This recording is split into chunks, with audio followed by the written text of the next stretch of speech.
Hello everyone, welcome to Reskill Upskill.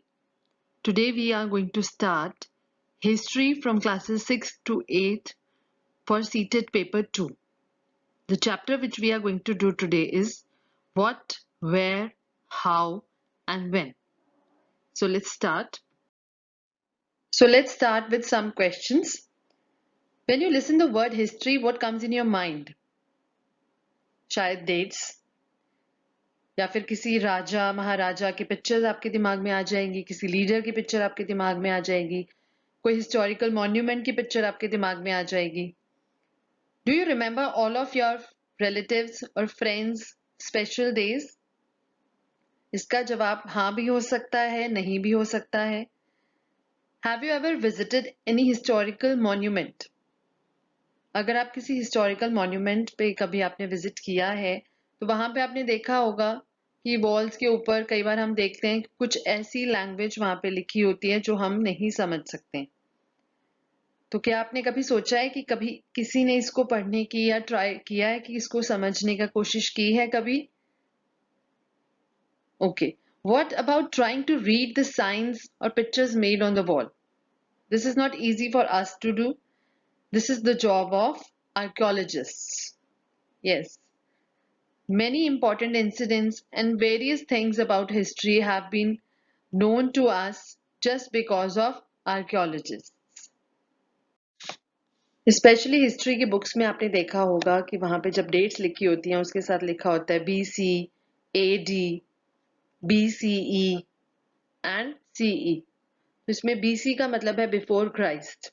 यहाँ पे हम जीसस क्राइस्ट की बात कर रहे हैं. उनके बर्थ से पहले जो एरा है, जो टाइम पीरियड है, उसको हम डिनोट करते हैं BC से. And next is AD. AD का फुल फॉर्म होता है एनो डोमिनी. ये एक लैटिन वर्ड है जिसका मतलब है द ईयर ऑफ लॉर्ड. इसके बाद का जो भी टाइम पीरियड है उसको हम AD डिनोट करते हैं. और आजकल BC को हमने BCE से उसको सब्स्टिट्यूट कर दिया है. ये भी लिखा जाता है.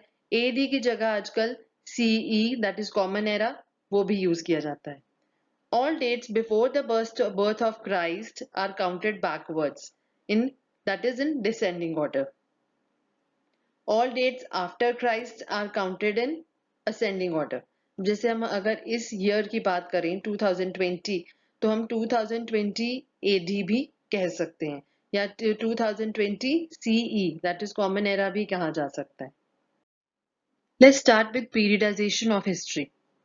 पीरियडाइजेशन ऑफ हिस्ट्री का मतलब होता है पास्ट को डिफरेंट कैटेगरीज में डिवाइड करना. जैसे जेम्स मिल्स जो थे वो एक स्कॉटिश इकोनॉमिस्ट और एक पॉलिटिकल फिलोसोफर थे.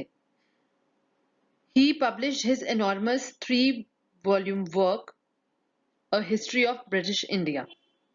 उन्होंने हिस्ट्री ऑफ इंडिया को 3 पार्ट्स में डिवाइड किया था, हिंदू, मुस्लिम एंड ब्रिटिश. इस डिवीजन को बहुत सारे इंडियन हिस्टोरियंस ने अपोज किया. उन्होंने कहा this is wrong, this is not the correct division of history.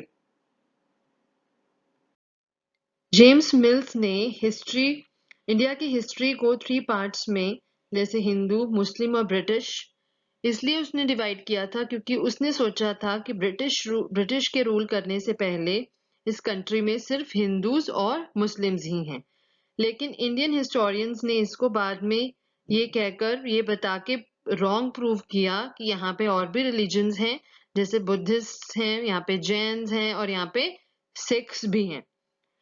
फिर उसके बाद कुछ वेस्टर्न हिस्टोरियंस ने इस हिस्ट्री को 3 पार्ट्स में डिवाइड किया, जिसमें था first ancient, medieval and then modern.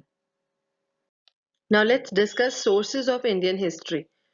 हमें किस तरह से पता लगा है हमारे पास्ट के बारे में. First is manuscripts. हमें मैन्यूस्क्रिप्ट्स से पता लगा है. मैन्यूस्क्रिप्ट्स होते हैं बुक्स जो बहुत सालों पहले लिखी गई थी और वो एक पाम लीफ होता है उसके ऊपर लिखी जाती हैं. These were written by hands. So एक सोर्स तो हो गया मैन्यूस्क्रिप्ट्स. अगला है इंस्क्रिप्शंस. इंस्क्रिप्शंस होता है वो राइटिंग्स जो रिलेटिवली हार्ड सरफेसेस के ऊपर लिखी जाती हैं, जैसे कि मोस्टली ये कार्व्ड होती हैं गोल्ड, सिल्वर, आयरन, कॉपर और ब्रोंज प्लेट्स के ऊपर। जैसे हम पहले बात कर रहे थे, कहीं हम हिस्टोरिकल मॉन्यूमेंट्स में जाते हैं तो वहां पे अगर हम वॉल्स पे देखें या वहां पे कोई ऐसी ब्रोंज प्लेट पड़ी हो, उसके ऊपर कुछ भी लिखा हो, तो दैट इज कॉल्ड इंस्क्रिप्शंस। और जो इसकी स्टडी करता है, इसकी स्टडी को कहते हैं एपिग्राफी। इंस्क्रिप्शंस की स्टडी को कहते हैं एपिग्राफी। नेक्स्ट, और सोर्सेस कौन से हैं? Remains of buildings made of stone, paintings, bricks. अब कहीं अगर हम हिस्टोरिकल प्लेस पे जाते हैं तो वहां पे हम कई बार पेंटिंग्स भी देखते हैं। कुछ पेंटिंग से भी हमें नॉलेज मिली है कि हमारा पास्ट कैसा था। Some tools, weapons, pots, pans and coins. So बहुत सारी जगहों पे आर्कियोलॉजिस्ट को कुछ टूल्स मिले हैं, कुछ वेपन्स मिले, कुछ ऐसे पॉट्स, कुछ कॉइन्स ऐसे मिले कि उनको उस जगह के बारे में और उन लोगों के लाइफस्टाइल के बारे में नॉलेज हो गई। So these are some of the sources of Indian history. Sources of information of the colonial period. So colonial period हम सबको पता है कि वो पीरियड था जब इंडिया में ब्रिटिशर्स का राज था। Period of direct rule by Britishers over the Indian subcontinent from 1858 until the independence of India.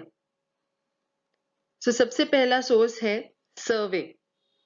Britishers used to survey the whole country in order to administer it effectively.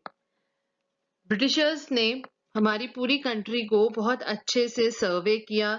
उन्होंने ये जानने की कोशिश की कि यहाँ की जो वेदर है वो कैसा रहता है, यहाँ का जो flora fauna, you can say the types of soils, ये हर चीज के बारे में उन्होंने डिटेल स्टडी की, सो दैट वो अच्छे से इसके ऊपर इफेक्टिवली रूल कर सके, इफेक्टिवली एडमिनिस्टर उसको कर सके।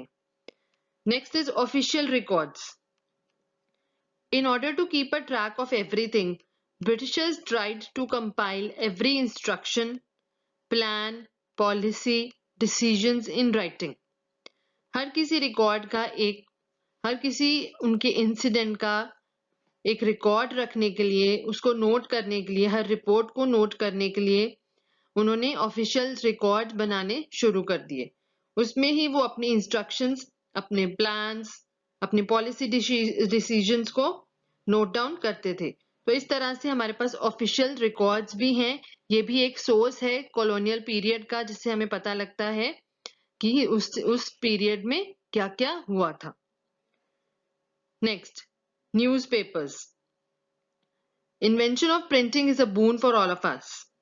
In the same way, newspapers were also important source at that time.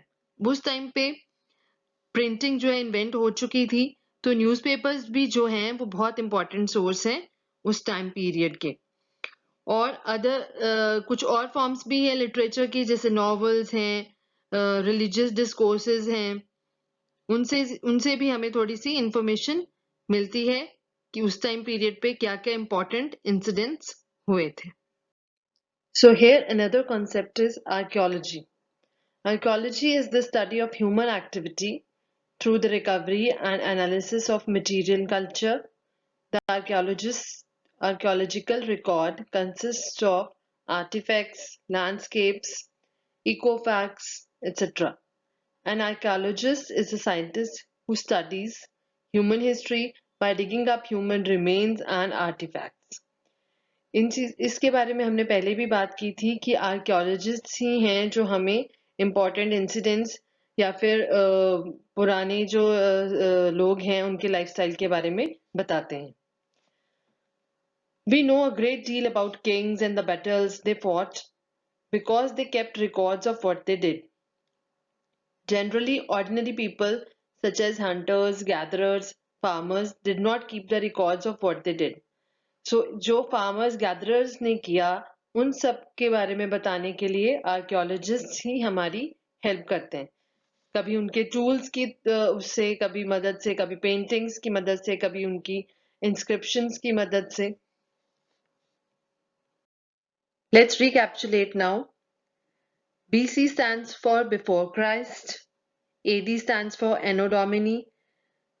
जो BC है वो that is counted backwards in descending order you can say. जो AD है that is counted in ascending order. और हम इन BC और AD के अलावा BCE that is before common era वो भी यूज करते हैं और CE that is common era वो भी यूज करते हैं. Periodization of history that means past in division of past into different categories.